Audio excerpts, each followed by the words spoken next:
Hello and welcome. This is Bree, Stedman, host of Own Your BS, the podcast, where your negative head talk and the bullshit stories you tell yourself become irrelevant, and solution focus creates a path of emotional confidence, clarity, and control. Hello and welcome to episode 17 of Own Your BS. Today, I wanted to talk to you about other people. Now, my idea originally was to talk about how you can bypass the judgment that maybe you feel from other people that stimulates negative head talk within you. But instead, I want to talk about what you can do when the people that you love or the people that you care about are going through their own internal BS. Now, this comes after a somewhat difficult morning that I had with my son, Blair, who is 11, this morning. You see, today it was the first day of term 3 for the school term. So we've had 2 weeks at home where they've had no routine. They've been able to, get up when they want to get up, and they've had pretty much free rein to just play for the last 2 weeks, which is what we personally love to do in school holidays, particularly because both of my kids have challenges. Between them, we have ADHD, ODD, ADD, ASD, APD, expressive and receptive language disorder, dyspraxia, dyslexia, and a little bit of Tourette's. So between my 2 children, there are quite a number of labels that mean when they are out and about in the quote-unquote real world, they're very switched on. They're really having to perform all of the time. And so when we have school holidays, it's really just an opportunity for them to come back to themselves, to just do whatever feels right for them, regardless of what the outside world thinks or expects from them. And going back to school, there's always that regular, I don't want to go to school, I want to stay at home, because after 2 weeks of doing whatever you want, that's kind of expected, right? Today, though, was a little bit different. When we woke up this morning, Blair was very, very reluctant to even get dressed. And, after 20 minutes or so of coaxing and encouraging, we finally get him dressed. He goes out, he plays with his paper planes. Him and his sister have a little bit of a paper plane race, which was really wonderful. And I thought, excellent, we're back on track. The driving to school was pretty normal, like most days. When I pulled up out the front of the school gates, however, it was a very, very different story. This very brave little boy burst into tears and said, "Mummy, I'm just scared and I don't want to go to school." And so I tried to encourage him, tried to talk him through what was going on in his head, and he just kept saying, "I'm just scared that I'm going to be judged. I'm scared that I'm going to be judged." And so after sort of 5 or 6 minutes of this, I did a U-turn. I parked the car and I got out of the car and I sat in the gutter next to him and I said, "Buddy, what's going on?" And we talked about how he was feeling. And, I try my best to work through all of the strategies that I know to help people to gain emotional control. And while I was trying to help Blair, the one thing that was very apparent was he wasn't ready to get out of the space that he was in. He was heavy in the reality that his head talk was creating. And this is an experience that I know I'm not alone in witnessing, because a lot of the time, particularly if you are a mum or if you are a carer of someone and you see them struggle, it's a very challenging situation to be in, because ultimately there's not a lot that we can do when someone is in that space. And as women, we have this natural tendency to want to fix it, to want to make them feel better. This was one such situation that I couldn't help, I couldn't fix. And from a head talk perspective, it was heartbreaking, because my career, my job, my passion is to help women to get out of their head talk. It is to call them on their shit and encourage them to step up. And here, my darling little boy was in his head talk in every way possible, and there was nothing that I could do about it. And so this has kind of encouraged me to do this particular episode, because I know for many mums and for many women, a lot of our challenges occur when we witness people that we love in a challenge of their own. So how do we work through that?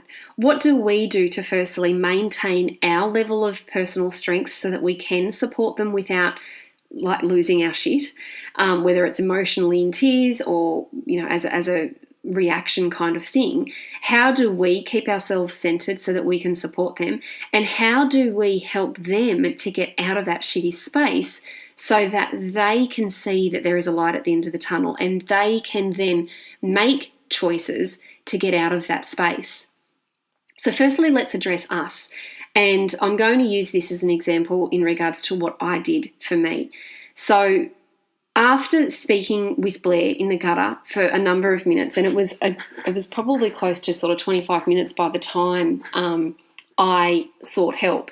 So there was a good 25 minutes of me listening to him and blowing balloons with him and talking about what was going on in his head and encouraging him and, trying to distract him and doing all of the stuff that we would normally do. And after about 25 minutes, I started to feel myself react. Not out of anger, out of frustration, because it hurts to see someone that you love in such pain, right? So the first thing that I had to recognize is that I was buying into his story. Now, this may sound heartless and it may sound kind of hard-ass, but when we buy into someone else's story, we are just enabling them to stay in that space for longer than is necessary. So as I started to recognize that I was buying into his story through my response of feeling frustrated, I stood up and I went for a bit of a walk.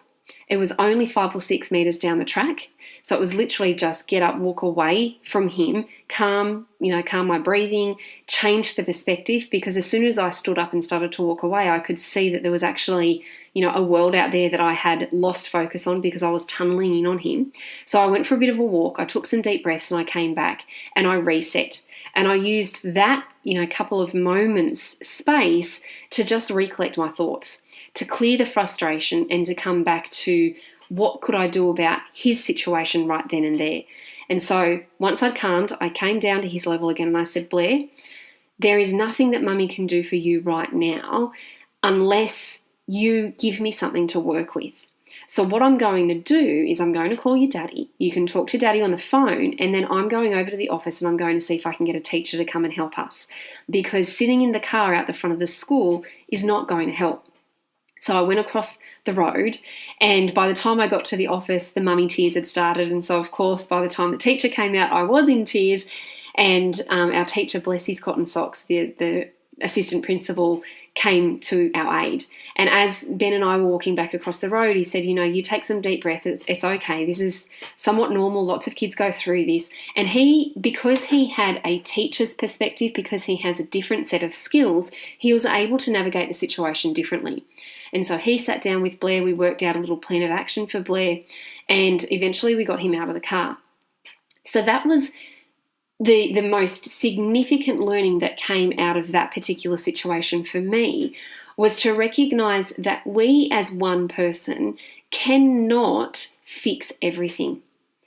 Despite the skills that you have, despite the experience that you have, despite the capabilities that you have accumulated in your life, they are not going to be enough in every single situation.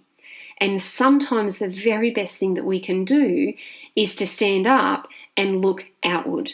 Look to other people to provide us with the support to change and navigate the situation. That is how we got through this particular situation.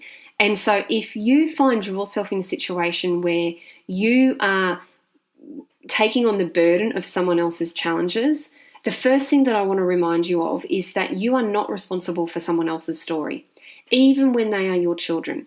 Even when their life ultimately depends on us until they're old enough to keep themselves safe, we are still not responsible for what goes on in their heads, and we are not responsible for the stories that they choose to keep as their truth.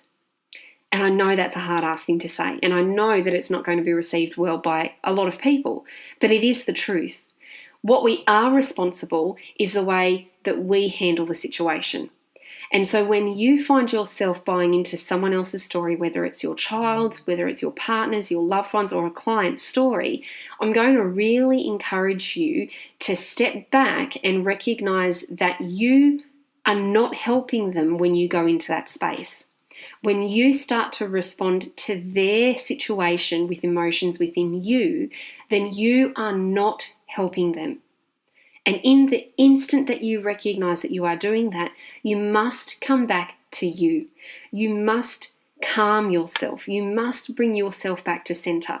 Now, whether that is using any of the Own Your BS strategies that I've shared in the past, whether it's going for a little walk, whether it's just doing some deep breathing, it doesn't matter how you do it, but you need to recognize that in order for you to be of greatest service to those people who need you, you have to keep yourself calm and you have to put your oxygen mask on you first. And this is ultimately why I work with mums, because a lot of the time we as mums are giving ourselves to everyone around us and we are trying to help them live their best life while depleting our own energy levels. And when you are flat, when you have nothing left in your cup, you are not going to be of service to those people. So you have to keep yourself as grounded, as calm, and as full of yourself as you possibly can. Only when you are at that place can you then see options and alternatives that not even that person can see because they are too heavy in the story. And that was where, I chose to find someone else to help. Now, in the moments after we got Blair into the school and he went into his teacher and, he got some support, in the moments after that, I will be 100% honest and let you know that I was really in my head then. I got stuck in, God, I can't even help Blair. I'm the head talk expert. I should have access to these strategies to help this kid when he's going through an emotional moment. But that is unjust and it's unfair to myself to expect that of me all of the time. Because like I said earlier, we cannot fix every situation that life throws at us. There is a lot of the time that even though you have the experience, the skills, the capabilities that you have, it's not going to be enough for those set circumstances. And that's when we need to be willing to look outside of ourselves for the help or the viewpoint, the perspective, the skills from someone else. I'm a big, big believer in constantly learning from other people, in putting myself into a situation where I can learn from other people and then I can use that learning to pass forward, to empower other people through, the bits and bobs that I do. But I think we have to, as individuals, be willing to ask for help more often. This in itself is it's almost become a bit of a badge of honour to be these strong, independent people that don't ask for help, that don't put their hands up and say, hey, I think I need a little bit of input. And at the end of the day, that saying, it takes a village to raise a child, I truly believe it takes a village, it takes a community to raise any aged individual, regardless of whether they're children or whether it's you, yourself as an adult. It takes a community to support, to lift, to love, and to lead so that we as individuals can live our best life. And what I would love to see happen more and more, particularly within the Own Your BS community, is that we start reaching out and offering support, but also asking one another for help instead of feeling like we have to do it all on our own. Because life can get tough at times. And collectively, there is always enough wisdom to support other people. There is always enough wisdom collectively to change and to initiate growth within a situation. So I don't know whether this podcast has made a lot of sense, but I hope that for those of you who do feel somewhat burdened by other people's struggles, that it gives you some food for thought. That firstly, it gives you permission to recognize that when other people are struggling outside of you, that you cannot lift them, you cannot fully support them if you are buying into their story. So you must do whatever it takes to keep yourself grounded in those circumstances, because I promise you, you will be of far greater service to those people that you love when you are in a space that is not emotionally driven, but instead is choice driven and solution driven. And that often happens when the emotions are resolved. Second to that, please lower the stick, stop beating yourself up, and stop expecting yourself to be the sole answer and the sole responsible person to fix every situation. Reach out to the people in your community. Reach out to the experts that are all around you to ask for help, whether it's for yourself or whether it's for those people that you're wanting to support. Because when we start to work together, then the challenges that many people face don't become as big. It's almost like they shrink down in intensity because other people can help. Of course, we need to be mindful that we're reaching to the right people for help. We don't want to just be going to people that are going to buy into the story and keep them stuck in that space. But there are plenty of people that you can reach up to that is going to help you at that time. So that's just my little story today. It is getting close to 2:30 now as I record this, and I do need to get to the school early because we're now looking at systems that we can implement to help Blair as he goes and transitions back into the school term. So thank the gods that I did reach out and ask for help, because they are now very aware of where he's at, and hopefully he will come home feeling a lot more supported about what's available for him at home and what's available for him at school. And I know as a mama, I definitely feel much more peace of mind knowing that he has a support network at school to help him through this period of time. And in the meantime, I know what I will be doing is just giving him space. I will be encouraging him to explore what is going on in his head, and most importantly, bringing it back to the actions or the choices that he has available to him. And this is just a final parting piece of advice, but when you do recognise that people are stuck in their story, one of the very worst things that you can do is encourage them to stay in it by asking questions like why. Why do you feel like that? Why are you thinking like this? Why do you think this happened? This why question is going to keep them stuck cycling over and over and over again with whatever is going on in their mind. So instead, when you recognise that people that you love are going through a story and they are challenged by that, I would really encourage you to ask them what questions. What do you think you can do about it? What do you want to do about that? What can we focus on right now? What can we learn about that situation so that we can make it easier next time? Every single time you ask them a what question, you are going to open up their unconscious mind to choices, opportunities, and solutions. And that is how you encourage someone to get out of their internal BS. So no more whys, we're going straight to what. We're going to encourage them to see things differently by asking these what questions, and we're going to do it from a place where we feel calm and centered. And if you are really struggling to stay calm and centered, then that could be a really good opportunity for you to use this podcast as the reminder that when you are not feeling calm and centered, you cannot really help those people, because they are going to feed into your energy just like you are feeding into theirs. And as the old saying goes, we have to put our oxygen masks on ourselves first and foremost. We have to build up our own emotional resiliency so that we can cope with our life as it happens. And only when we do that can we then really lead from example and encourage others around us to do the same.